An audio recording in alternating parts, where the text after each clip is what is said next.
Appreciate it. Welcome, everyone. As usual, it seems like we have quite a number of people on the webinar today. I'm looking at close to 160 on my side right now, and I'm sure others will join.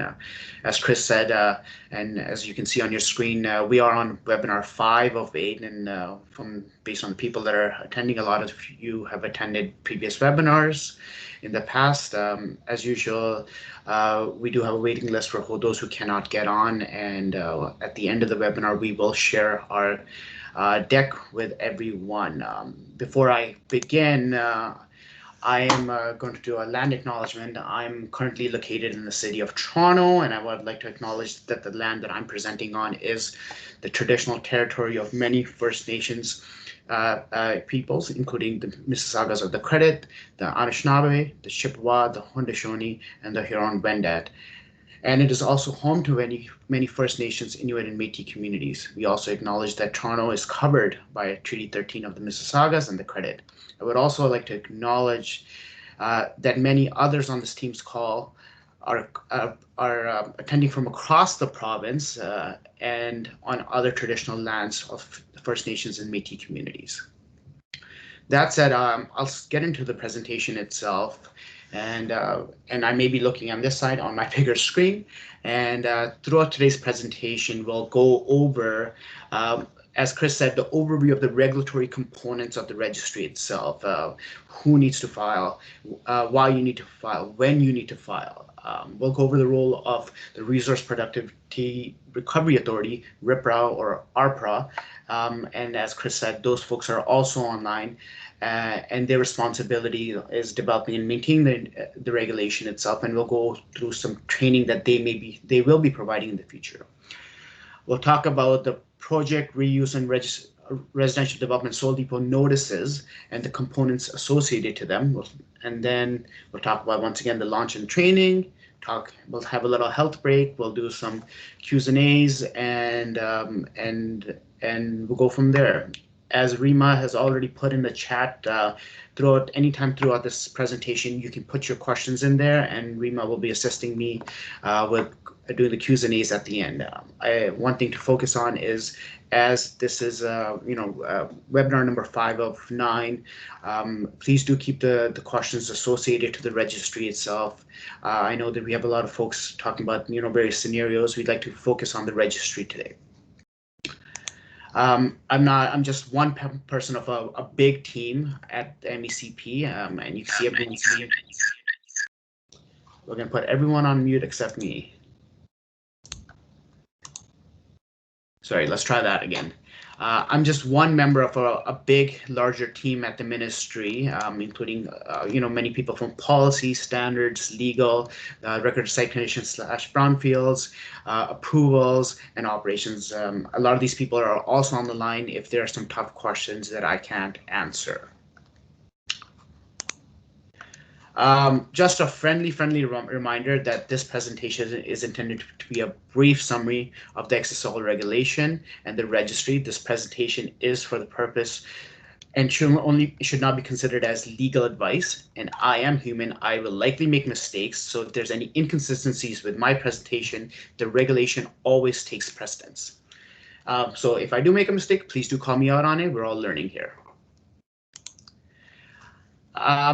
Let's start off with a bit of an overview of the regulation itself. Rima and Laura, who've been doing the previous regulations, have gone through a lot of the components, and I just wanted to focus on a couple of key things from where we are and where we started from. As you know, on January 1st of 2021, last year, the excess soil reuse standards came in place. So anytime you're taking excess soil to another property, you need to meet the applicable excess soil quality standards. Commencing on January 1st of 2022 this year, we'll have the reuse planning requirements, which are the crux of what the registry is almost based on. And these sort of planning requirements are for larger, riskier sites generating larger amounts of excess soil. There are some exemptions, And as part of the planning requirements, there the assessment of past uses, required sampling, characterization, destination assessments reports, tracking and registration, hauling records, and reuse for larger sites. A lot of this stuff we've heard in the last couple of weeks, but I just wanted to bring it up again because you'll hear more about it throughout this presentation today. So just want to go over overview of the Excess Soil Registry itself. The Excess Soil Regulation, also known as the On-Site and Excess Soil Management Regulation under the EPA, outlines the requirement for some project leaders, owners, operators to file a notice to the Excess Soil Registry for certain projects, reuse sites, and residential development soil depots. In this webinar, we're going to talk about why there's a requirement to file a notice, who must file a notice, and exemptions from filing a notice to the registry itself. We have a lot of people on this webinar today, but this webinar will interact with a lot of folks, especially if you are a project leader of a project area is generating excess soil, sometimes referred to as a source site. If you are an owner or an operator of a reuse site, a site that is undertaking excess soil for beneficial reuse. You're an owner or operator of a residential development soil depot, which is a soil depot for temporarily storing excess soil, ultimately to be deposited at a reuse site. If you are a qualified person, a QP, retained by the project leader, and you may be carrying out some planning requirements on their behalf. This is also for MECP staff to inform and provide information related to compliance and enforcement, and it's also for the public. One of the components I'll go into a little bit later is the fact that the registry is going to be publicly available. And finally, it may be for other operators who are on the line who may be looking for a reuse site, and are at the beginning stages of planning and would like to go on the registry and see which reuse sites are accepting what types of soil.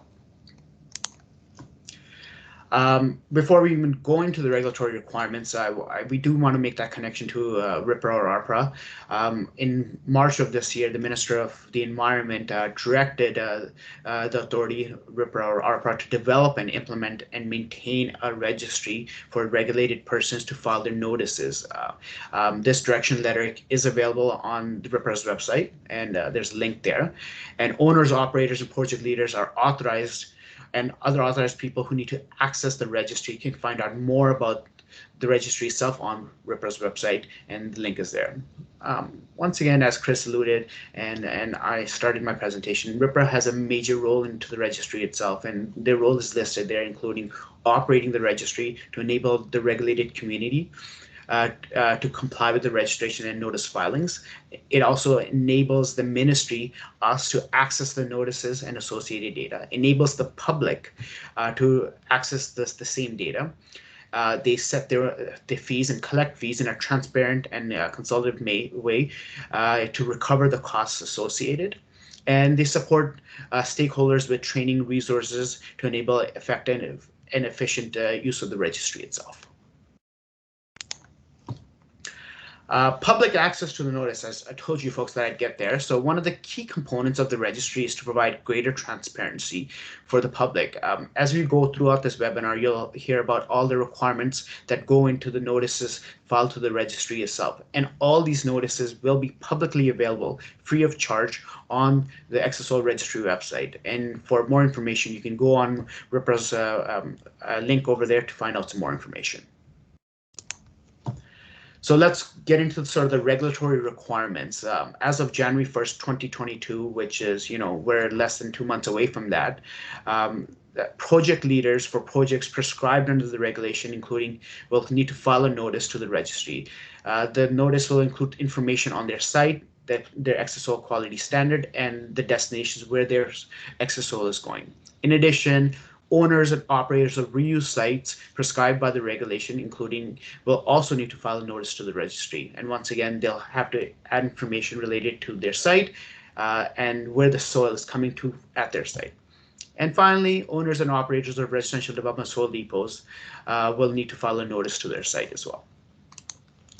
So as I showed, that there's 3 different notices that can be put onto the Excess Soil Registry, and we'll go through all 3 of them. So we'll start off with the project notice itself. The regulation requires certain projects to file a notice as part of their undertaking of activities such as planning requirements. The requirements for a project area notice are specified in Section 8 of the regulation. The requirement to file a notice also triggers additional requirements that are outlined through Sections 11 through 16. It includes a completion of an assessment of past uses, if necessary, a sampling and analysis plan, and a soil characterization report. Completion of an excess soil destination report, and development of an application of a tracking system. So I'm just going to pause there and make that connection for everyone again. If under Section 8 of the regulation, you are required to file a notice to the Excess Soil Registry, as part of that notice, you also need to complete all the reports that are listed above. Laura went through a lot of these reports a couple of weeks back, and we just want to make that sort of connection again. And as it says at the bottom, if a QP is retained to complete these reports above, these reports should be completed ahead of any filing to the registry itself, and before any excess soil is removed from the project area. So let's talk about the types of projects that need to be filed to the Excess Soil Registry.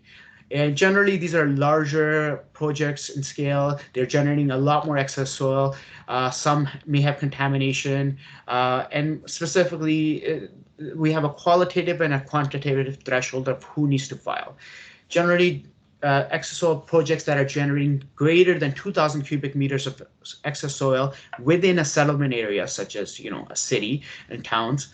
This is the quantity trigger of filing a notice to the Excess Soil Registry. The qualitative trigger is any project area that may be under 2,000 cubic meters that has an APAC or enhanced investigation project area. So it may be an old gas station or a dry cleaner cleaning facility. If excess soil that is less than 2,000 cubic meters is being excavated from one of those enhanced project area sites, we'll also need to file a notice. Finally, where the primary purpose is remediating contaminated land. That is, if a new property cannot proceed without completion of soil remediation, such as soil removal. This should also be considered a primary purpose. So as part of remediation, if you need to remove excess soil and remove it from the site, you would also need to file a notice. There are, however, exemptions to the thresholds above. These exemptions include some or all the planning requirements, and generally reflect lower risk movements. Once again, a lot of these planning requirements and these exemptions Laura talked about in our project area webinar a couple of weeks back, so I won't go through all the exemptions themselves, but in Schedule 2, which is available at the end of this deck as an appendix, you can see all the exemptions available as part of the exemptions from the planning requirements themselves. Timing of filing a notice. A notice is typically filed before any soil is excavated or removed from the project. So as we talked about in the last slide, when those reports are being generated, all those reports should be generated before, and a notice should be filed to the registry before any soil is removed. However, there are exemptions to this rule if soil sampling is not possible at the site itself. You may take your excess soil to a Class 2 soil management facility or local waste transfer facility and carry out sampling there. And once that sampling is conducted, promptly you must file a notice to the registry itself. However, as a best practices, the registry does allow you to initiate a notice onto the registry itself without putting in the sampling information, and you can put that in at a later time. Once again, when we say later time, promptly after you have the sampling results available to you. So there's a lot of information required in the initial notice to the registry itself, and the majority of all the information is listed in Schedule 1. So I'm just going to highlight a few of the things that are required. One of them is a description of the project. So what kind of project is it? If you are developing a condo or commercial development, you need to dig out soil to put in a parking lot. That is description of the project. What is the description of the project area? The description of project area is It used to be, old houses at the corner of, Yonge and Sinclair, where the ministry's office is, and that would be a description of the project area. The names and context of the project leader.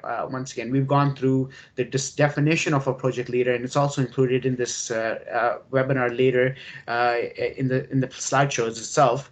But the names and contacts of the project leader who are operating the project itself. QPs included in any part of the filing, such as being authorized by the QP to file on their behalf.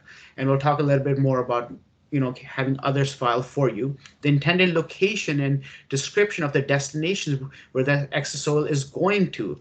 Reuse sites, including the undertaking of that reuse sites, landfills, dumps, class 1 soil management facilities, all the various sites that excess soil can go to.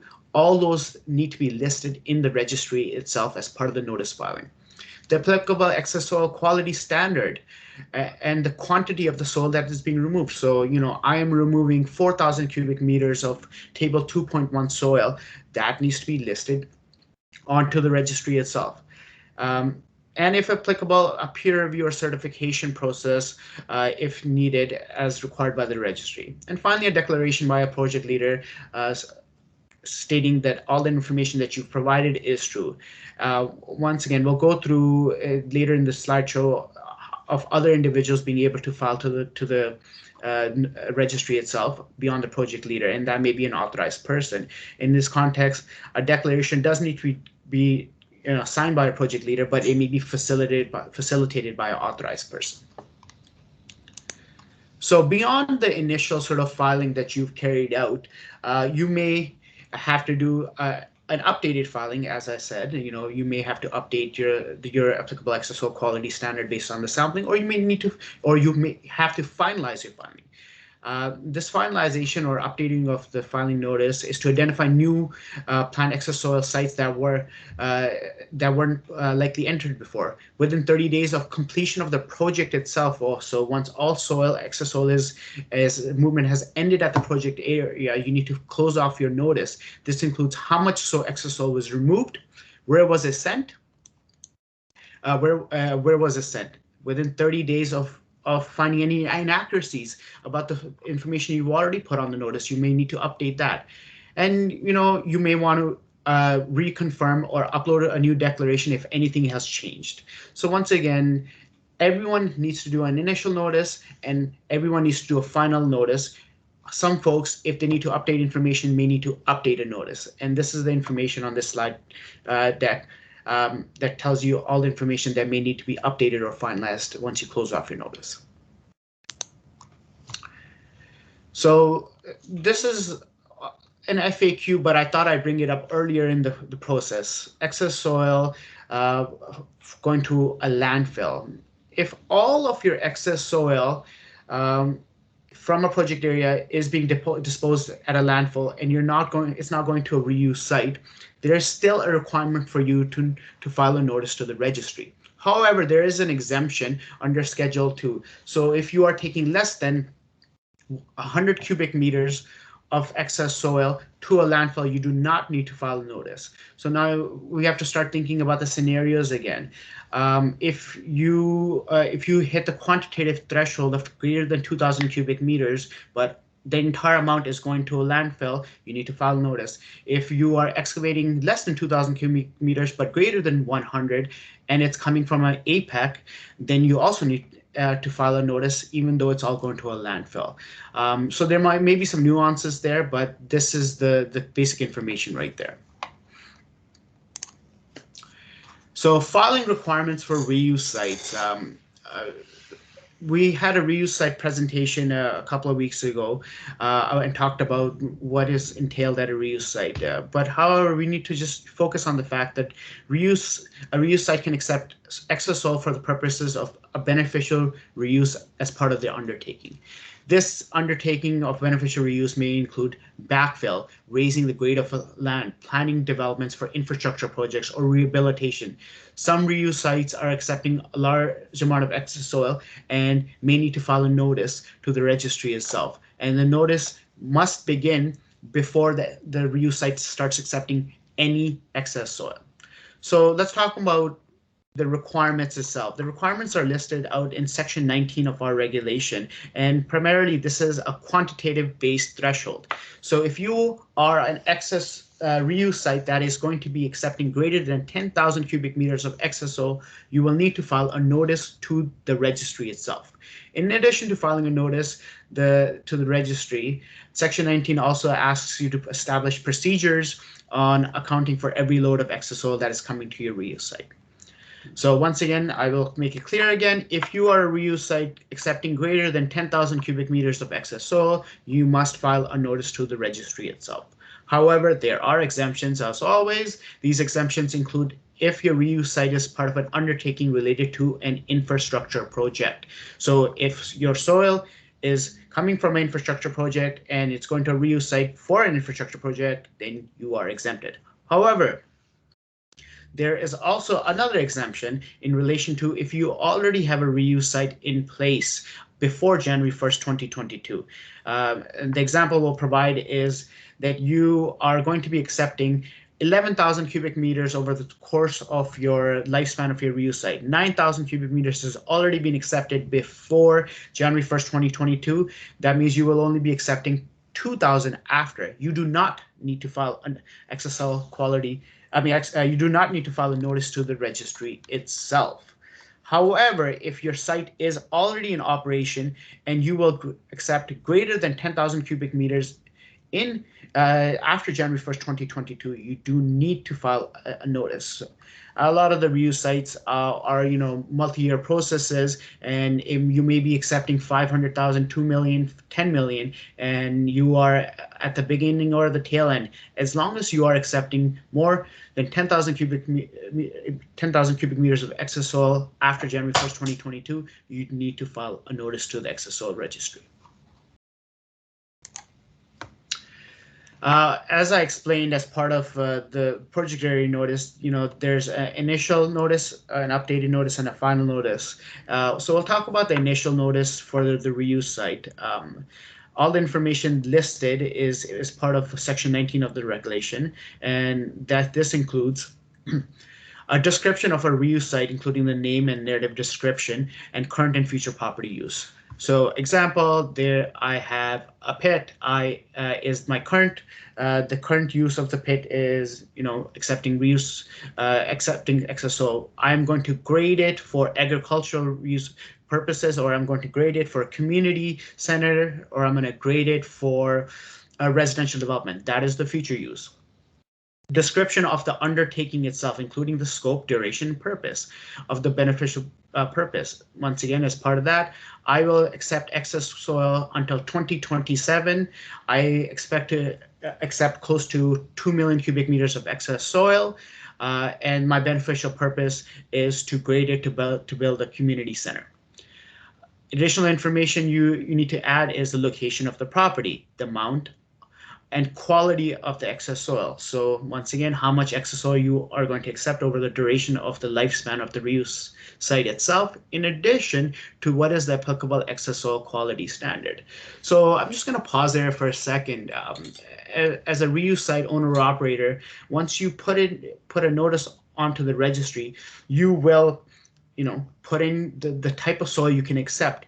So other project areas or the public may be on the registry itself, and they could see what is the applicable excess soil quality standard you can accept, and that may facilitate soil matching because it's almost like a free classified for you, because you have the capacity and you can accept this quality of excess soil.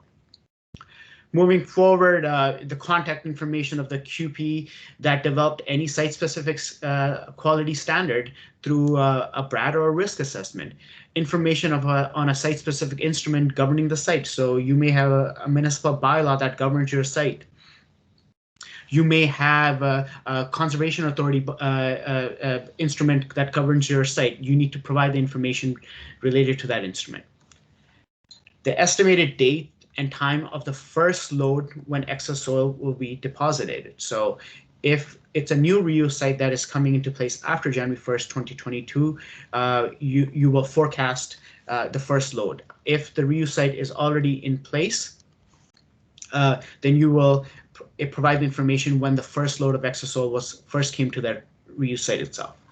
Finally, a declaration by the owner or operator. Once again, it may be facilitated by an authorized person who is filing the notice on your behalf. And once again, we'll go through a little table of who can file. Moving in, after your initial notice, you may need to update or and you will need to finalize a notice. And once again, if part of your update or finalizing the notice, a notice must be updated within 30 days if the owner operator is aware of any information that in the current notice is incomplete or inaccurate, and within 30 days of the last soil of excess soil being deposited at the reuse site, you need to close off your notice itself. As part of that finalization, you need to confirm that all aspects of the excess soil undertaking deposited at the reuse site. So, confirm your how much soil you brought in, when you closed the site, if your beneficial reuse changed in any way or sort, if maybe you were building you were grading for a community center and now you've graded for residential. So all that information needs to be updated, the date of the final load, and once again, a declaration reconfirming all that information above. The last notice that needs to go onto the residential development soil, onto the Excess Soil Registry is the residential development soil depot. Soil depots, once again, are temporary soil storage sites that may be set up as part of a residential development project, where multiple builders may set up a site and take their excess soil to temporarily place there, and finally that soil will move on to a reuse site in the future. Once again, the CIS site is temporary, and from that depot, the excess soil will eventually be distributed at a reuse site. The amount of excess soil at any one time at a depot cannot exceed 10,000 cubic meters. So if anyone is setting up a depot, the soil cannot exceed 10,000 cubic meters. Anyone who sets up a depot needs to file a notice to the registry. All the requirements of this are listed out in section 7 sub 4 of the regulation. If your depot was already set up before January 1st, 2022, you still need to file a notice. So once again, if you're setting up a soil depot after January 1st, 2022, you need to file a notice. If it was set up before January 1st, 2022, you need to file a notice as well. So let's go through all the requirements that are needed as part of the notice for a residential development soil depot.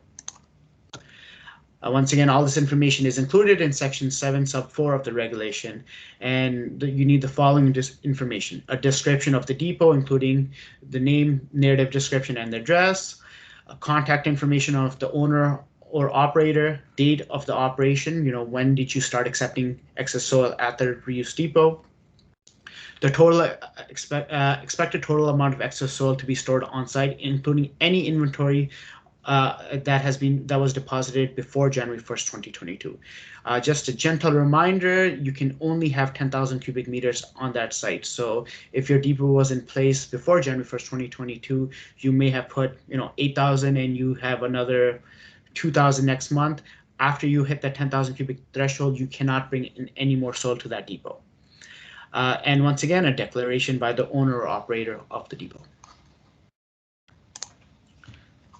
Once again, information required to be updated or finalized within 30 days of ceasing operation. Once the depot is closed, you need to close off the notice onto the registry itself, or you need to update a notice within 30 days if you find any incorrect information. And a declaration reconfirming that all the information you've provided is accurate to the best of your knowledge. Okay, so this is a question that we get a lot. Who is responsible for filing a notice to the Excess Soil Registry? Let's start off with the project area first. The project leader, once again, we've gone through the definition and it is available again, ensures a notice is filed. And they complete the declaration. However, a project leader, as part of the notice filing itself, can authorize a person. This authorized person may file a notice on behalf of the project leader, and but once again, they do not sign the declaration. They can only facilitate it. RPRA, through their training, will show you folks how you can delegate authority for someone else to file a notice. Examples of an authorized person at a project area could be a engineering consulting firm. A QP could be the authorized person. Once again, at a reuse site, it's the owner or operator's responsibility, but they can also authorize an authorized person.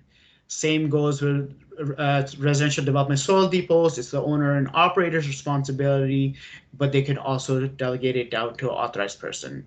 As you can see, there is a lot of repetition on this chart, but we want to make it very, very clear that even though the regulation requires the project leader, owner, or operator to file a notice for 3 different types of notice, authorized persons can file a notice on their behalf. The only thing they cannot do is sign the declaration. They must facilitate the project leader or the owner operator signing that declaration. Finally, another thing, there's a little asterisk there. You want to make sure you have authorized your authorized person to file a notice. You may delegate a company, but you want to make sure you want this QP or you want this person acting on your behalf, because once again, they are acting on your behalf, and you as a project leader, owner, operator still make the final decisions, but they are responsible for your actions. Voluntary notice filings. We've gone through the regulatory sort of requirements, but there may be in certain circumstances voluntary filings that are not required by the regulation need to be filed, maybe through a contract or a bylaw or another legal instrument. A municipality may want you to do it. A bank may want you to do it as part of a loan. So the registry does facilitate voluntary filings. However, you need to keep in mind if there are any fees associated to the voluntary filing, you would still need to pay those fees, and all information, even as part of a voluntary notice, will be available online for the public as well as part of any other notice. Fun stuff. Okay, so we've been working really hard, the ministry, with RPRA, and we are happy to tell everyone on this call, all 190 of you now, that the registry will launch on December 1st of 2021. This is 30 days before notices need to be filed to the Excess Soil Registry itself. So the registry will be live on December 1st, 2021. RPRA will be providing webinars and live demos on the registry, and they'll be supported by PwC, which is PricewaterhouseCoopers, who is the vendor, the IT vendor who developed the registry itself. So they've prepared 3 webinars. First one on November 25th, which is an introduction, a brief overview of the registry on account creation, program enrollment, how to use the dashboard will be demonstrated. And also this webinar is also good for the public because you also see the public portal as well. On November 30th is a project area notice filing. So it's once again a walkthrough. Essentially, all the requirements that I've listed that are required as part of the notice, RPRA will walk through a live demo on how to input all that data. Same goes for the reuse site notice on December 2nd. In addition, RPRA is also developing some training materials, including step-by-step instruction documents, FAQs, and videos for each type of notice. And finally, there's going to be one-on-one support. So if you are ever confused on the registry itself, you're online, you can call someone or you can send someone an email, and there's the links there, and there's other information available to you. One last thing I do want to point out is that RPRA is currently undertaking their excess soil fee consultation that ends today.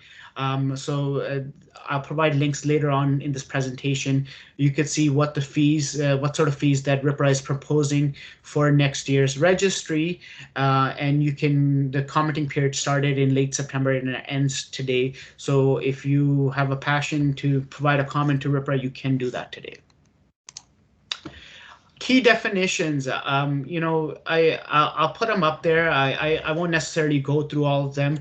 These definitions are just as a reference point for everyone on what a project is, what a project leader is, owners, operators, authorized persons, and QPs. These are all terms that interact with the registry in different way or format, owner operators for reuse sites and residential development soil depots, project leaders for the project area, filing, and authorized persons who may be filing a notice on your behalf, and finally a QP. So these are just definitions as a point of reference for everyone. Some FAQs that came in before, I'll quickly go through them. How do I access the Excess Soil Registry? Please go on that link. How do I create an account, attend the training sessions that RPRA is putting up, and or go to their website and you can watch their videos. I'm having an issue. Once again, you can call the phone number or send an email. Who do I contact if I'm unsure if I need to file a notice to the registry? And this is where the ministry comes back in. You contact the ministry at the mecp.landusepolicy@ontario.ca. We're happy to answer any questions related to actually who needs to file a notice. If there's any site-specific questions related to scenarios on your local site, we do encourage you to call the local district office. There's a link, and you can find the closest local district office. Another FAQ, who is responsible for the enforcement of the registry requirements? Even it is the ministry. Compliance and enforcement responsibilities remain with the MECP. It is not RPRA's responsibilities. The ministry will continue to enforce and comply based on the notices or the lack of notices filed onto the registry itself. Another question that we get quite frequently is the planning requirements, the detailed sampling reports, studies that are developed by the QP as part of the planning requirements, do they need to be uploaded to the registry? No. Even though these reports support the information filed onto the registry, these reports will not be required or to be uploaded onto the Excess Soil Registry. Example, your characterization report will inform the applicable Excess Soil quality standard as part of your notice filing, but you do not need to upload that report. Once again, can anyone complete any voluntary registry? We've gone through that already. Yes, you can put in a voluntary registry, but keep in mind any fees associated you will have to pay. You will have to fill out the registry in its entirety. You can't pick and choose just because it's voluntary. And finally, a voluntary filing will also be publicly available. When are other key supporting documents for the registry, such as matching systems, anticipated? As part of the direction letter to the minister, there's current programs that will be developed in the future, and the Excess Soil Registry is being developed in 2 phases. Phase 1 includes the core regulatory requirements that I've gone through, and they will be in place, ahead of January 1st, 2022, with the launch of the registry in December. And the second phase, which includes, other programs to support matching systems, will be developed in 2022. How are fees calculated? Fees associated to project areas are calculated on a variable rate based on the volume. And there's going to be a flat fee associated for project areas below and above certain thresholds. Fees associated with reuse sites are tiered, with increasing the flat fee applicable according to the volume of excess soil being accepted at the reuse site, and there is just one flat fee for the residential development soil depot. Once again, I mentioned RPRA is consulting on their fees. The consultation period ends today, and you can click on that link to see the webinars that they had presented to stakeholders related to the fee consultation.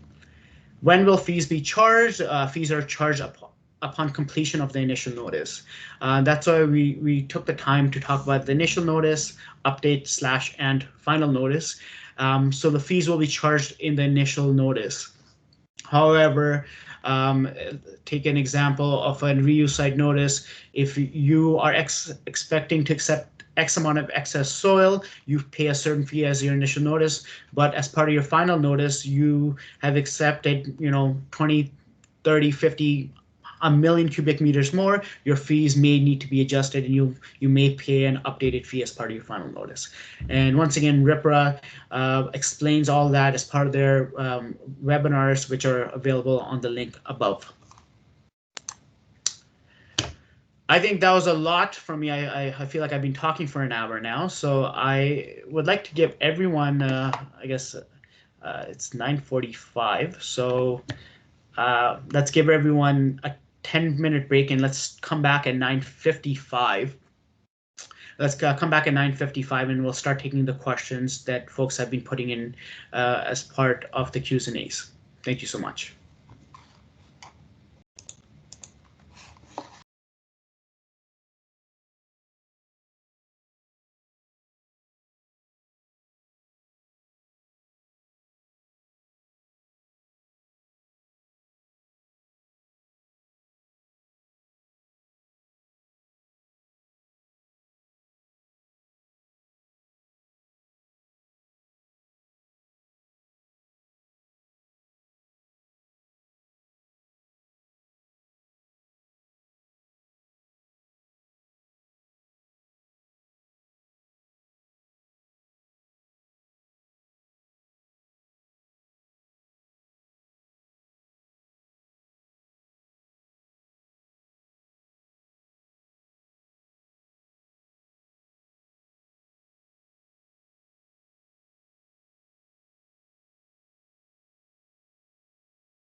Hi, folks. Let's come back and we can start the Q&A process. We got quite a few questions that came in, and so I'll ask Rima to help me and ask the questions. I will try my best to respond. I also have other folks on the ministry and RIPRA to support any questions that I may not be able to answer. Great. So there have been a few questions. I'll try to summarize the ones that are either very similar in nature so that you can answer them all at once. And again, I'll be focusing on the ones that are specific to our topic today, and then the ones that are remaining, if we have time, we'll get to them. And if not, just a reminder that we will be trying to circulate all the Q's and A's we received in the combined response format. So people will be receiving questions and answers asked during these sessions at a later date as well. So one question, Karen, that's come up a few times now and might be worth clarifying just again, is even if the planning requirements are not triggered, there's still a few regulatory requirements that people will still have to carry out as part of a regulation. What are those types of requirements that even if you're not required to file in the registry, you still have to complete a few of those requirements as well. So if you could just quickly maybe give us a response to that. Sure. Thank you for that, Rima. And I think this Wong asked this question in reference to the project area presentation that Laura did a few weeks back. So I'm actually just looking at the page 23, and I appreciate you were saying page 23. So even if you are not required to file a notice under Section 8 of the regulation itself. One of the things is if you're taking your excess soil to a reuse site, you need to meet the reuse site's applicable excess soil quality standard. So now how you establish that, even though you're not required to sample, is dependent on you. The reuse site may ask you to provide sampling, even though the regulation doesn't ask you to do so. So that may be one of the things. I'm just looking at Laura's list. You still need in writing from the reuse site owner operator agreeing to take your excess soil. So you still need that, even though you are not carrying out any planning requirements. Yeah, that's a couple of them. Another thing you would still sort of need is you would still need, as part of your hauling, you would still need a hauling record as part of the regulatory requirements. So even though you don't need to file a notice to the registry, you need to meet the applicable excess soil quality standard at the reuse site, and your site will still any transportation will still need a hauling record. From the top of my head, that's a couple that I can think of. Once again, there may be nuances, there may be scenarios that we're happy to provide more information on. But Wang, I hope that helped. Great, thank you, Karen. The next question is a clarification on the timing of the notice. So the question is, does the notice need to be filed before excavating the excess soil or on removal of the soil from the project area? Thank you, Jonathan, for that question. And it is very interesting.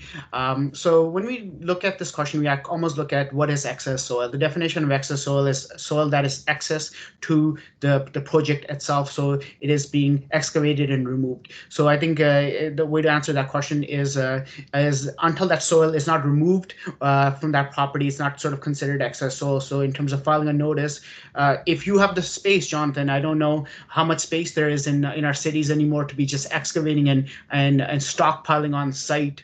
But you need to file a notice before any soil is removed from your site. You may want to excavate it, stockpile it, then you can, file a notice, then you can remove, but it is before removal. Perfect, thank you. The next question I'll move on to is, if due to project's timing, excess soil remains for more than 2 years at a Class 2 soil management facility, is an update of the notice required? Absolutely, you need to update the notice onto the registry itself. you need to make that up and update. But you also, this is a different topic when in terms of the Class 2 soil management site itself. You're not allowed to keep soil on a soil management site for greater than 2 years. So you may need to receive an extension from the district office on that matter. So this is almost a two-pronged approach: updating the notice, because you were only supposed to keep the soil there for 2 years until your reuse site became available. And maybe your reuse site doesn't become available until month 26 or month 28. So as soon as you are aware of that, within 30 days of that awareness that you need to keep it past 2 years, you need to update the notice onto the registry itself. Thank you. Next question, if there are more than one project leader for a project area, who will be responsible to file a notice on the registry? Yeah, so we hear that sort of question a lot. So it kind of goes back to the definition of project leader. Who is responsible for the management of excess soil? And we kind of, if it's multiple project leaders, we kind of think about it. Who is the first among equals, right? Who is taking the overall authority on the site itself? Who is the signing authority in a lot of cases? So it comes down to a contractual agreement between project leaders themselves, because let's use, ABC, large construction company. They themselves they're the project leader because it's their project, and they may have 5 project managers on the ground. Maybe one of them will be the one who is directly responsible for the management of excess soil. They will be considered the project leader. I will just add to that question, when it comes to owners and operators of reuse sites. A lot of times we have multiple owners and multiple operators, and once again, other owners may be silent partners in the business itself. But if it's ABC, soil receivers, who is the individual that is leading that operation, who is that owner of the company, who may be a majority owner. But it comes down to contractual agreements between owners, between owners themselves, to decide whose name is going to be on that part of that notice filing itself. Great. Next question is clean topsoil exempt from the Notice 8 requirements? So clean topsoil, Shama, if you're referring to excavation of topsoil, then yes. But kind of just begs the question is, like, why would you be excavating and removing massive amounts of topsoil, unless it's for a topsoil operation? In that case, it is already exempt, because topsoil is exempt underneath the regulation itself.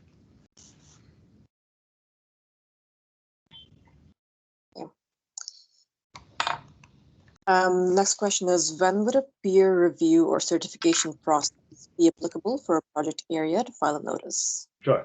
And thank you, Ryan, for that question. And I also saw Manisa asked the same question. So I thought for myself, I'd pull up the section itself. Under Schedule 1, paragraph 15, if the project leader undertakes any peer review of any of their actions, so those actions may be, is it right for us to take our soil here, or is it just like a review of the soil management plan itself?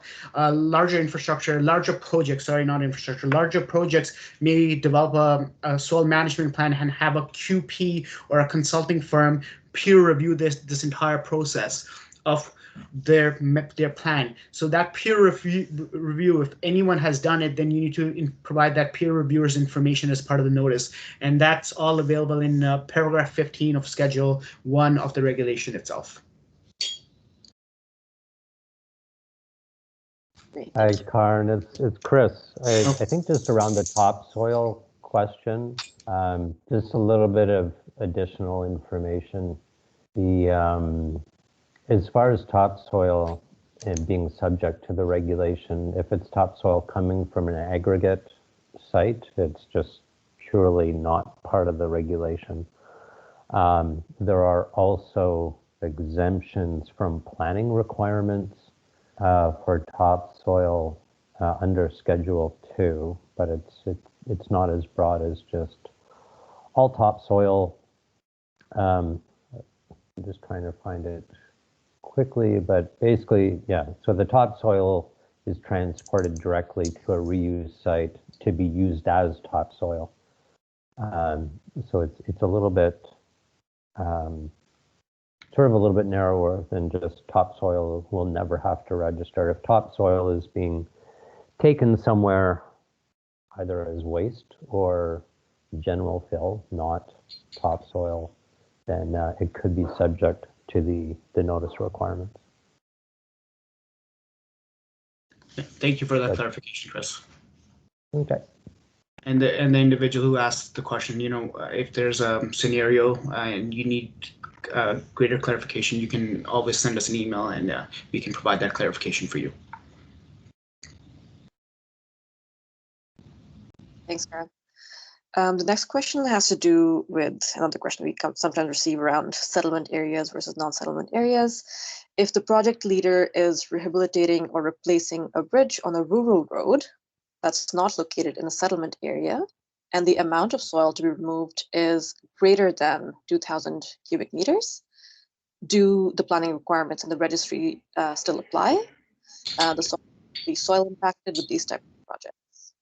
So at foremost, regardless of the bridge or the scenario the individual has given us, if it's not as part of a settlement area, then the regulation planning requirements do not apply. And there may be non-settlement areas in the province, but it's hard to fetch to find one with the increased populations and whatnot. And so we may have a bridge rehabilitation project in the unorganized Kenora, and in that context, a registry notice will not be required because it's part of a non-settlement area. So regardless of the scenario that was provided, it's just the crux is the settlement versus non-settlement. So if it's greater than 2,000 cubic meters outside of a settlement area, a registry requirement / planning requirements are not applicable because the regulation does not apply to any lands that are not part of a settlement area. Hey, it's Laura. I just wanted to add to that. That's in relation to the quantitative trigger, but it would also be important to make sure none of the qualitative triggers are hitting the planning requirement if there's contamination at that area, for example.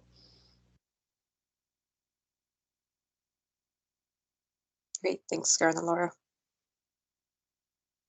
Okay, next question is, does the project leader need to be able to legally bind the entity or corporation for the final declaration on the registry? If so, for municipalities, this will not be practical since only council has the authority to bind the corporation. Yeah, I don't quite understand the binding component in that question, but I'll take a stab in relation to a project being undertaken by a municipality and the project leader signing off on the declaration itself. So example, capital works at, I live in the city of Toronto, capital works at the city of Toronto, the project leader will be, the capital works, the city of Toronto will be the project leader, and designated would be maybe the director or the project manager that would undertake the project leader and signing authorities as part of the registry requirements for that specific project. In terms of binding, I don't quite understand the connection. So if feel free to provide additional information, and then we can seek a answer from you by having a conversation with our legal folks. Okay, perfect. Thank you. The next question has to do with, again, some information that was provided in the previous webinar where we talked about soil or crushed rock excavated to project area that is temporarily stored at an interim site or in a vehicle off-site and then returned to the project area for reuse. We mentioned that it would not be subject to the reuse criteria under sections 3, 4, and 5. Does that also mean it's exempt from the registry requirements? That is absolutely correct. A scenario could be a municipality is replacing a water main, and they intend to put the same sort of soil that was around that water main back in. They don't have the space in the right of way to store it on site, so it may be stored in a vehicle, or it may be stored in a vehicle at a yard. But once the project is complete, the same soil is going back. That soil is not considered excess because it's not being deposited or at another site, and it's not being landfill. It's returning back to its project site or project area. So in that context, absolutely, you would not need to file a notice to the registry or do any sort of the planning requirements consistent to the information that was provided in the previous webinars. Okay, great. Next question. If a municipality, as the project leader, files a notice to the registry for removal of excess soil from project area, but allows contractors to determine the reuse sites, then who files a notice to the registry for the reuse sites accepting that material? So this is almost like the planning type question. So at foremost, the contractor should never be deciding where the excess soil goes. It should be the project leader in conjunction with your sort of contractor and your destination assessment report, figuring out where your reuse sites are going to be for that soil. In that context, I will speak to it just on the registry point of view. The municipality, being the project leader, can authorize the contractor or the contractor's project manager as the authorized person to file a notice on their behalf. But once again, when it comes to signing the declaration, the authorized person, the contractor or the contractor's project manager, whatever, they will facilitate the signing by the project leader, which will be the municipality itself. But I want to stress that municipalities should not be contracting contracting out to contractors and say, you figure out the destination sites. It is the responsibility of the project leader and to plan out for reuse sites. You do not, contract out your liability in any way or sort. And as we've discussed in previous webinars, the relationship between the project leader and authorized person. The project leader authorizes the individuals to act on their behalf, but the final say, the authority still always lies with the project leader, and you can't contract that away. So just to add to that, it's Chris. So what Karin said is correct in the sense that you can't contract away the responsibility. You can contract, asking somebody to help you find reuse sites, but ultimately they're still doing that on your behalf. Under a contract, still it's as a project leader, it is, again, they're doing it on your behalf, and you are ultimately responsible to ensure that is done appropriately. And that's the way the reg is structured. But a contractor can assist you with that task, but you should think about it more in that way, that they're helping you, that you're not getting rid of your responsibility. You're just contracting to get help with that responsibility. Thanks. Thank you, Chris. If I can also just add, the question is also asking who files a notice to the registry for the reuse sites accepting that material. So one thing to remember is, as a project leader, if you're filing the project, a notice for the project itself, you are required to provide the locations of the reuse sites. That doesn't always mean that there has to be a notice from the reuse site in the registry as well for those sites. Those requirements to file a notice for the reuse site, again, as Karin went over in the presentation, those are for sites accepting 10,000 cubic meters or more. So I just wanted to make that clarification as well for this question. Yeah, thank you for that, Rima. Yeah, no worries. Okay, another question that's coming up a few times. If excess soil goes directly to a landfill, if it's heavily impacted, it was mentioned that the registry may still be required. Would the planning documentation also be required?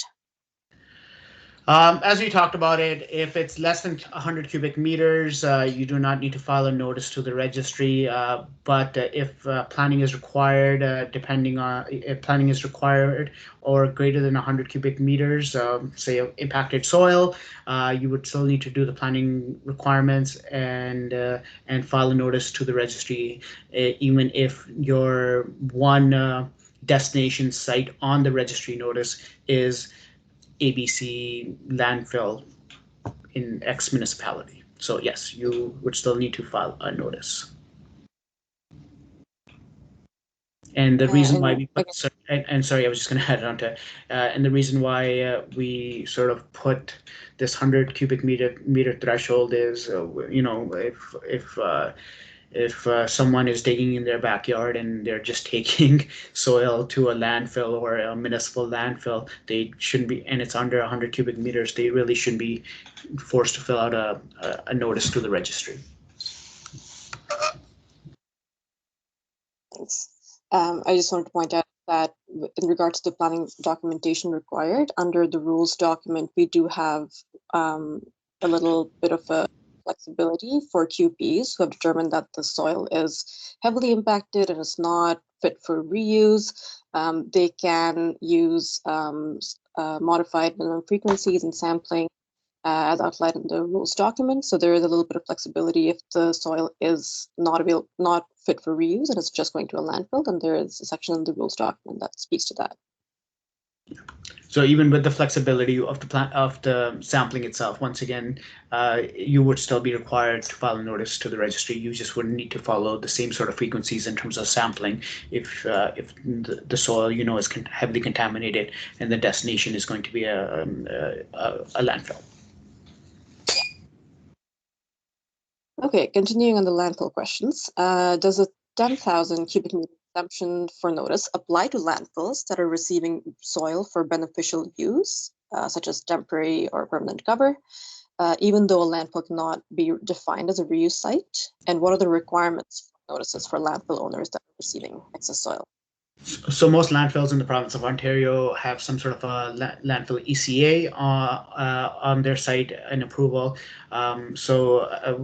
A landfill is not a reuse site, so there is no registration required as at a reuse site point of view. But once again, bringing back the previous question, if you are a project area sending your soil to a landfill, then you would need to add that landfill's information as saying, 700 cubic meters of my soil from my project area is going to this landfill. But the landfill itself does not need to register because they are not considered a reuse site underneath the regulation itself. In reference to daily cover or other excess soils that are coming onto to the landfill itself, once again, that daily cover is allowed, but at a registration point of view, the landfill does not need to register the activity to the Excess Soil Registry. Okay, perfect. Thank you. So the next question I think we've already covered. I'm just going to go through it and just confirm that we've touched on all these points. Can you confirm whether filing on the registry is required if all of the soil is being sent to a class 1 or landfill site, even if the site has an instrument, if the quantity is greater than 2,000 cubic meters, or is between 100 and 2,000 cubic meters, and an APEC is present on the site? Yes. Yeah. Yeah, I think we answered that question already. Yes, so if it's going to a class 1 site and ECA, at the end of the day, if it's greater than 2,000 cubic meters or between less than 2,000 cubic meters with an APEC, you would still do the planning requirements and still file a notice. And as part of your destination sites, as in the notice, you would just list the class 1 facility as the destination for that excess soil. Perfect.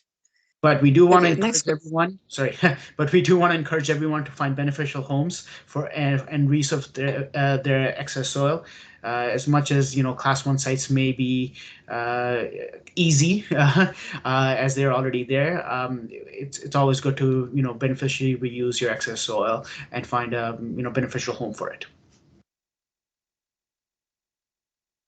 Great, thanks, Grant. Okay, the next question is around timing. So are there any timing considerations after the Jan 1st, 2022 date regarding the cumulative quantity of imported soil for a reuse site? So for example, the reuse site needs to accept 5,000 cubic meters, no notice is required. 5 years later, they need 6,000 cubic meters more. Is a notice required at that time? And would it depend on whether it was the same or a different undertaking? So let's kind of break that question down because I just kind of saw about the reuse site and being in operation before January 1st, 2022. So at its core basis, if you are intending to accept 10,000 cubic meters of soil at a reuse site, you must file a notice. If a reuse site is already in operation and it is going to accept 50,000 cubic meters over the lifespan of that reuse site, before January 1st, 2022, it has accepted 45. That means only 5 is going to come in next year or in the next 10 years. Then you do not need to file notice. Now, for the same site, if it's 50,000 for the entire lifespan and you have only accepted 10 and you are going to accept the other 40 in the next 5, 10, 15, 20 years, then a notice is needed. In the scenario that was provided where you are estimating over the lifestyle that you only need to accept 6,000 cubic meters, then you do not need to file a notice. But however, as soon as you realize you realize that you are going to accept greater than 10,000 cubic meters, then you need to file a notice. So once again, in that operation, if it's a 5-year operation, you're accepting 1,000 cubic meters a year. And year 4, year 5, you think, what, I want to expand it and I want to accept 15,000 cubic meters. At that time, at that time, you should file a notice to the registry because you will be expecting 10,000 cubic meters of excess soil or greater.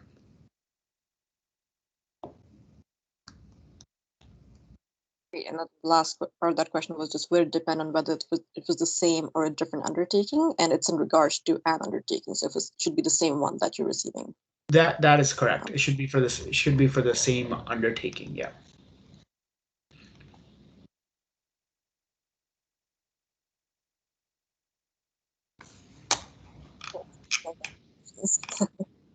Okay, if during initial sampling at a project area, soil is identified as impacted above generic reference standards, and soil is intended to be sent to a landfill as brownfield waste, are all the planning documents required?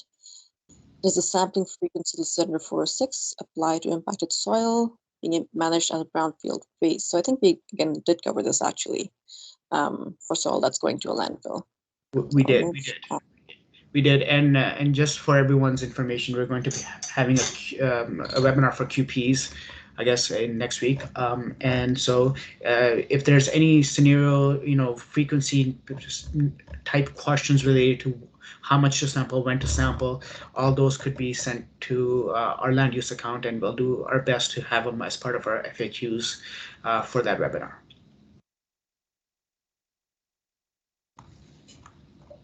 Okay, next question I'll go to is, does a landfill or class 1 site need to sign into the registry to accept soil that have been sent, or will the project leader from the source site log in to complete this and upload some form of declaration from the landfill and class 1 site? So just some clarification on who's actually logging in, which again, I think you covered. And we'll just, I don't mind repeating it again. In that scenario that Rima just provided through that question, if it's a class 1 or a landfill, the project area notice filing would outline and list the class 1 site, the landfill, all that the information associated, the name of the landfill, the location, how much soil went to that landfill, the standard of the soil that went to that landfill. Same thing with the ECA associated. There's nothing required by the class 1 site or the landfill to interact with the registry any way or form. In terms of written agreements, those are for reuse sites. You must have a written agreement in place, but that written agreement does not need to be uploaded in any way or sort to the registry. But once again, that's only for a reuse site, not for a class 1 or a landfill.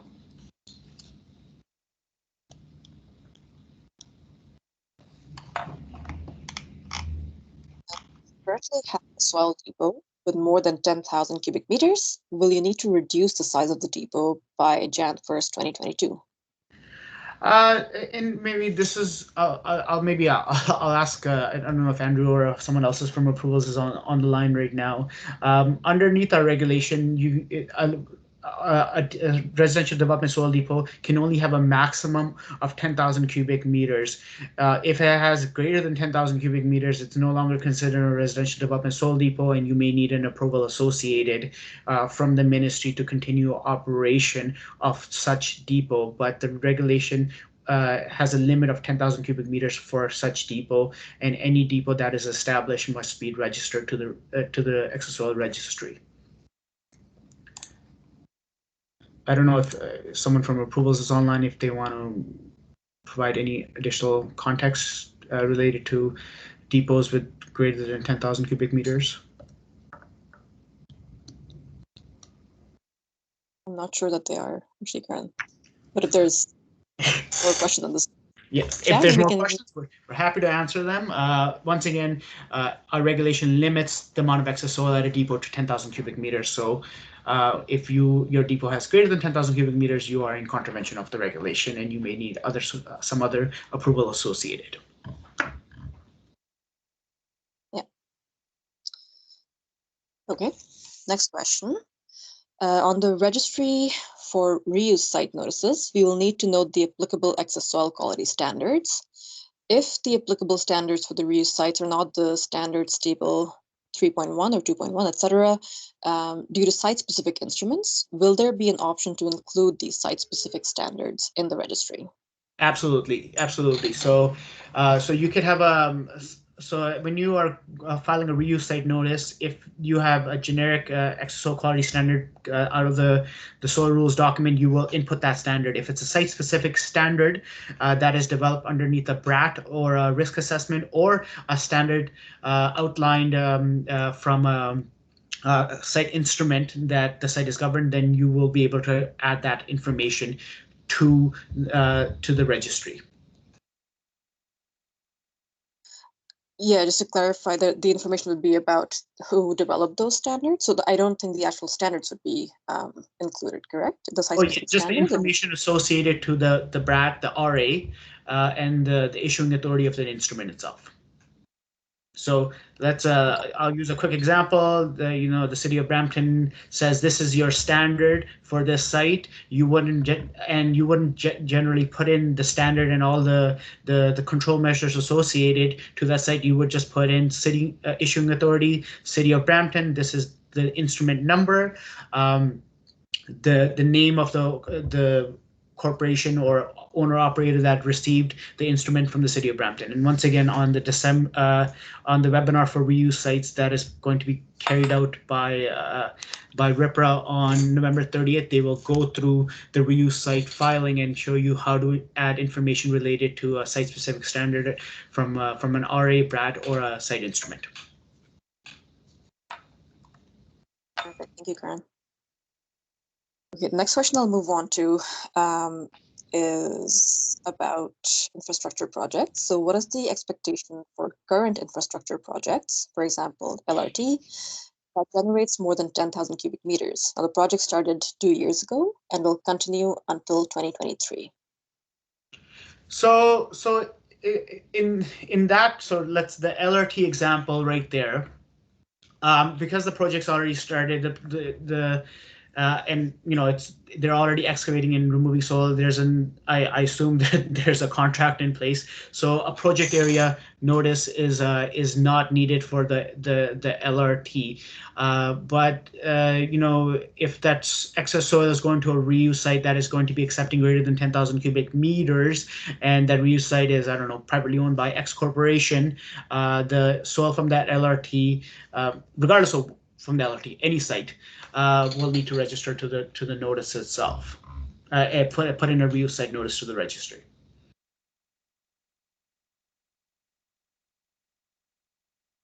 Okay.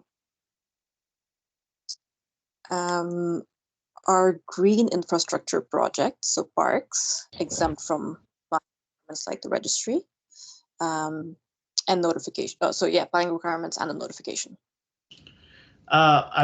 if we're talking green infrastructure, like developing a new park, if you need to accept 15,000 cubic meters of excess soil to develop a new park, you need to file a notice to the registry because it's considered a undertaking and there's a beneficial purpose associated to it. So if a green project, if it's a I don't if we can get some additional information, sure. But from what I'm reading, there is if you are accepting soil for the purposes of developing a park, then you need to file a notice to the registry as a reuse site, accepting greater than 10,000 cubic meters.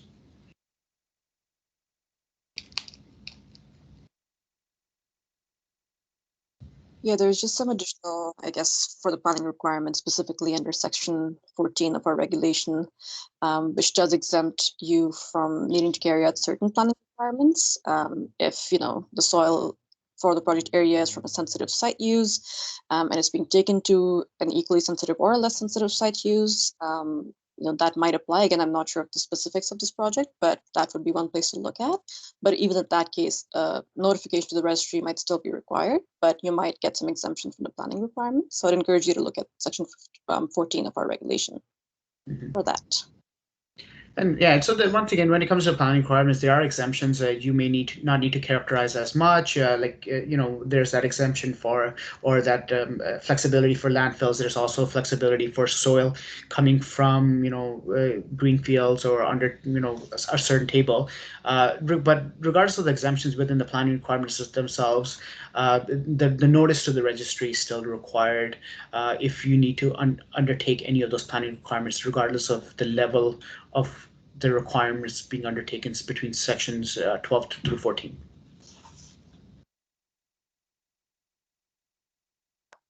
Great, thanks, Karan.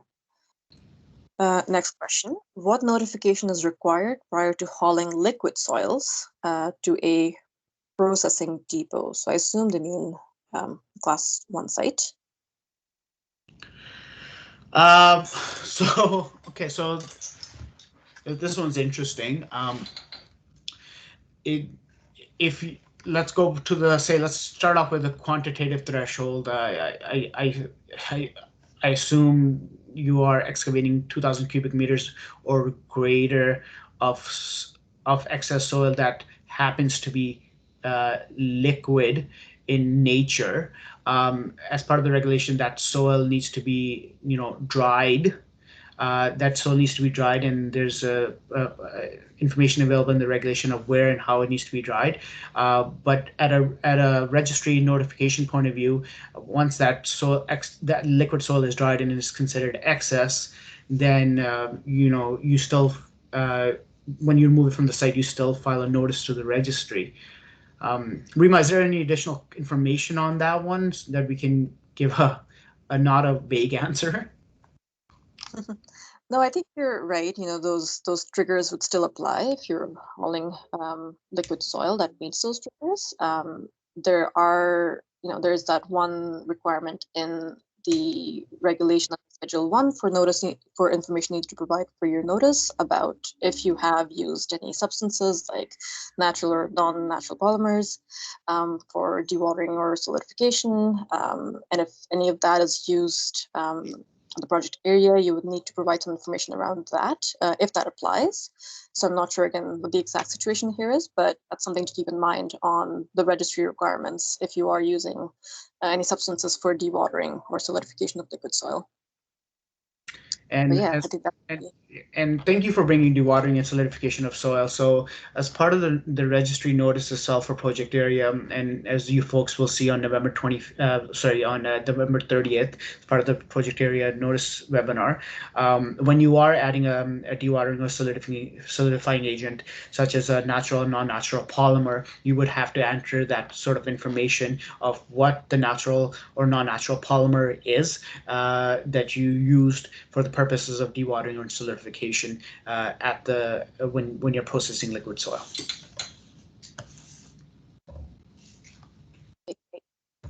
The next question is, when a municipality is the project leader and owner, does the municipality need to sign off on the required declaration form if a contractor has been contractually delegated to file in the registry? And I think you mentioned that yes, they are, but you can add on with that if you wanted.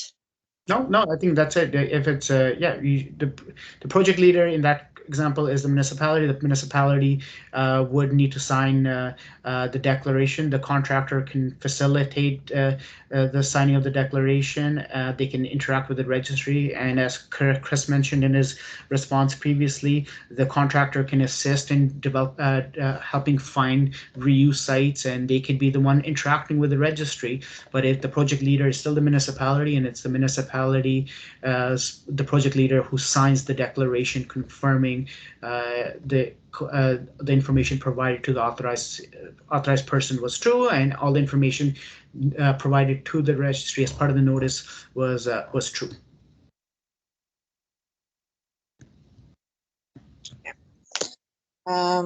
Relating to determining, so the next question, relating to determining the volume of soil to be removed from the site, is the volume calculated in situ prior to excavation, or is the volume calculated once it is excavated and the back of the truck? So this is information required for the notice as well. So in terms of volume, it kind of goes back to Jonathan's question at the beginning.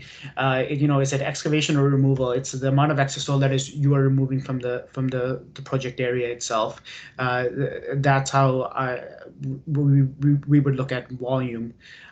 You may excavate soil that is X, weight and quantity, and it is wet, and you are under the regulation allowed to, passively aerate it on your site, and it may lose some volume because it's being drying out in the sun. And so it's the amount of excess soil that is being removed, excavated, and removed from the site that is part of the threshold.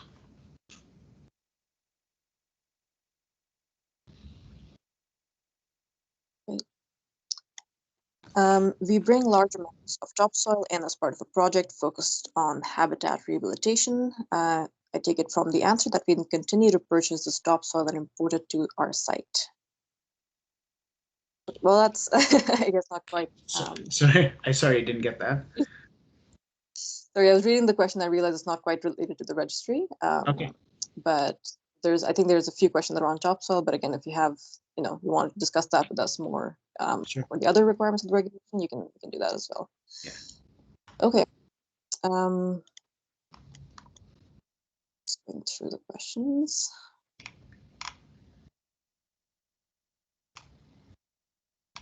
Are agricultural lands considered non-settlement? So again, back to that question of what are settlement areas?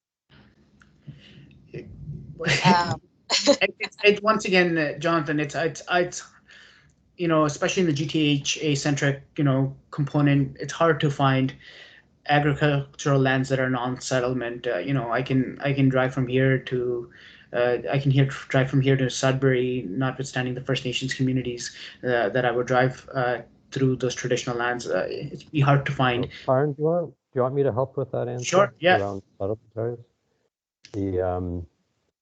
So settlement areas are a term that comes out of the Planning Act. It's different than municipal boundaries. Settlement area boundaries reflect areas that are the focus of development, more urban or types of development. It does include the areas where urban areas or towns are expanding into. There are areas that are defined in official plans. There are actually non-settlement areas in Southern Ontario. Certainly there are a lot of some municipalities in Southern Ontario where they're fully built out to their boundaries or have settlement areas all the way to the boundaries of the municipalities. Toronto is a prime example of that. But definitely some of the rural areas in Southern Ontario would be outside of settlement areas. And it really, again, those boundaries are defined in municipal official plans, and Again, conceptually, what it is that if an area is already built up, it's probably in a settlement area.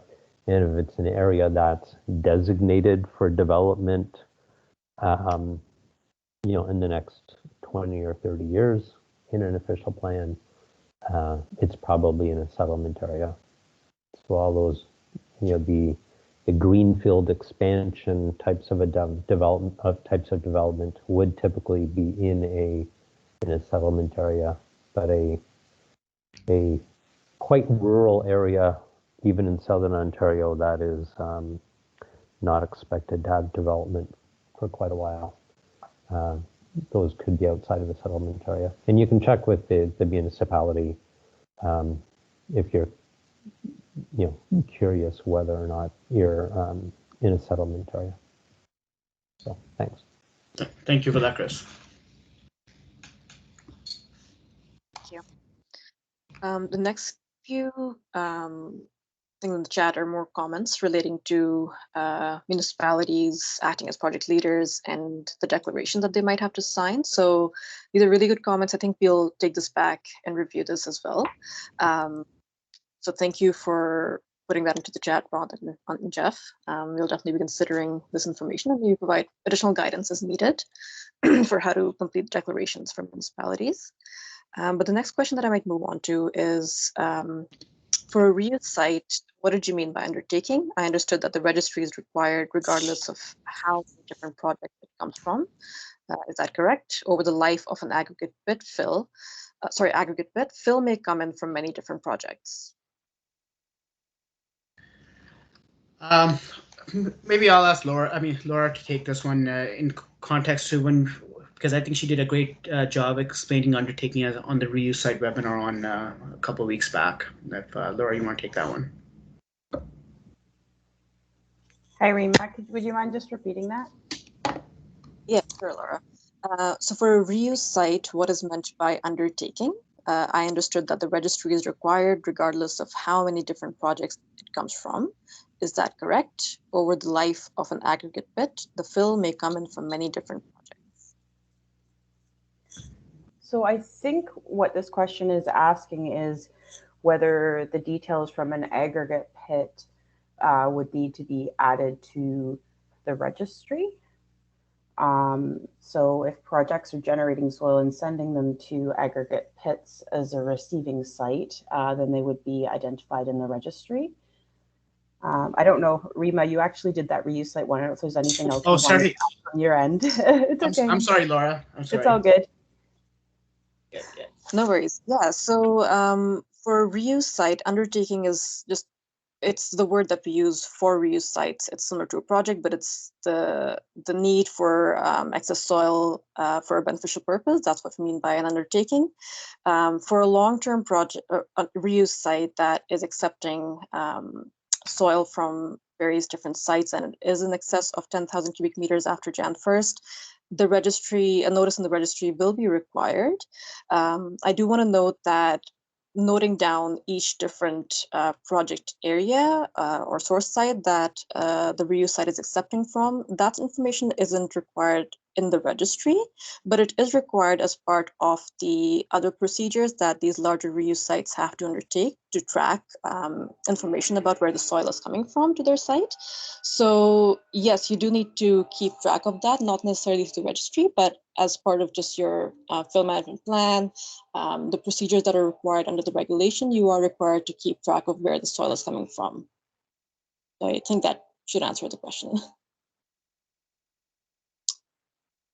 Okay.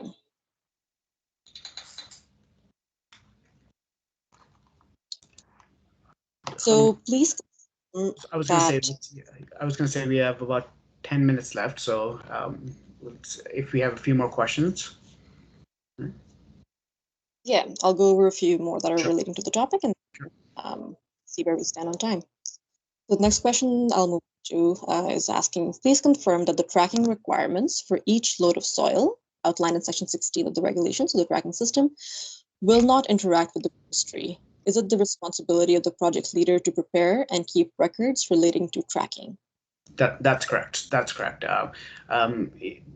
Once again, the planning requirements, the tracking, they're all components that feed into different components feed into the registry information itself. But absolutely correct. The information related to the tracking system and the tracking itself would be just kept by the project leader and does not need to be uploaded in any way or sort to the Excess Soil Registry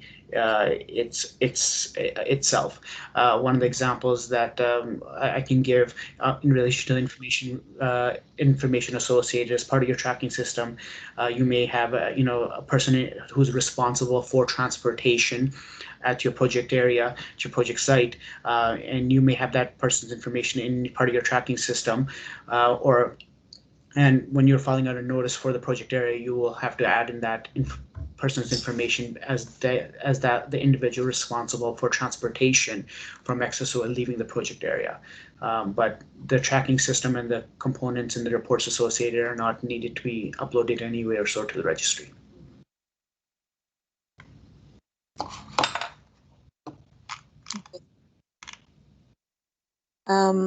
Okay, so I can think a lot more questions that are around more general requirements around the planning requirements and just application of either Regulation 347 or 406. So I think what I might do is, again, if individuals want to ask these questions to us and want to discuss them at a further, I'm sorry, there's a lot of background noise coming through my window.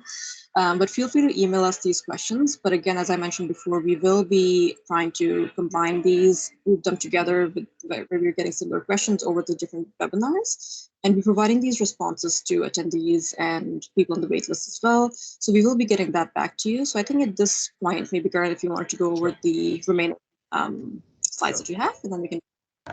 Perfect.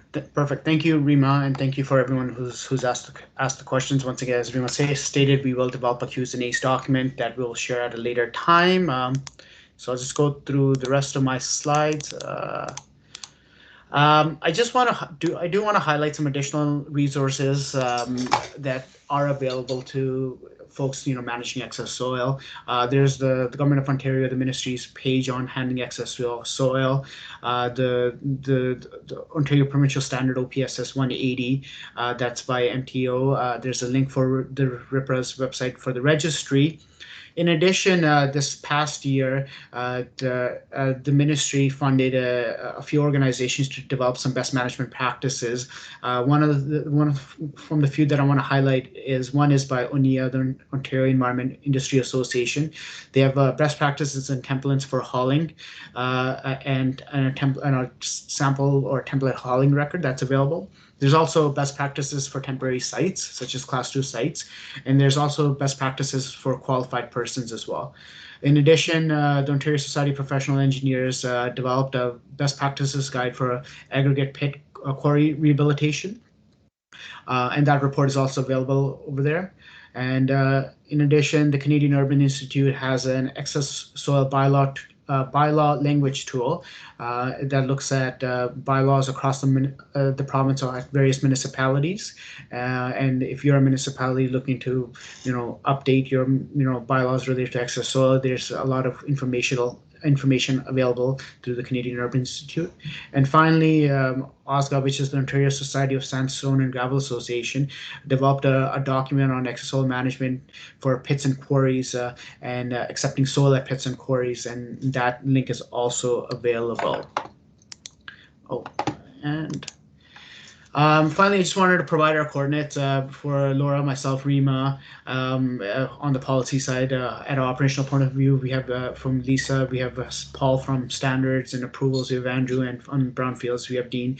You can email any or all of us on specific questions. We're happy to provide information to you all. And the last thing is just an appendix that I've put in of the non-application of the regulation. So exemptions related to the registry itself. You can find all those here. Finally, we will be sending out this presentation deck. Hopefully, I usually do it by the end of the day after the presentation, and we want to thank everyone for their time today. And if we didn't get to your question, please do contact us, and we're happy to continue interacting with you folks. And I do encourage everyone to register their emails with the RPRA. So when the RPRA webinars are available, you can register and have a spot to attend those webinars that are going to happen in late November and early December as well. Other than that, thank you so much, and hopefully you folks will join us next week for our next webinar, as we have a few more left as part of our webinar series. Thank you again. Bye-bye.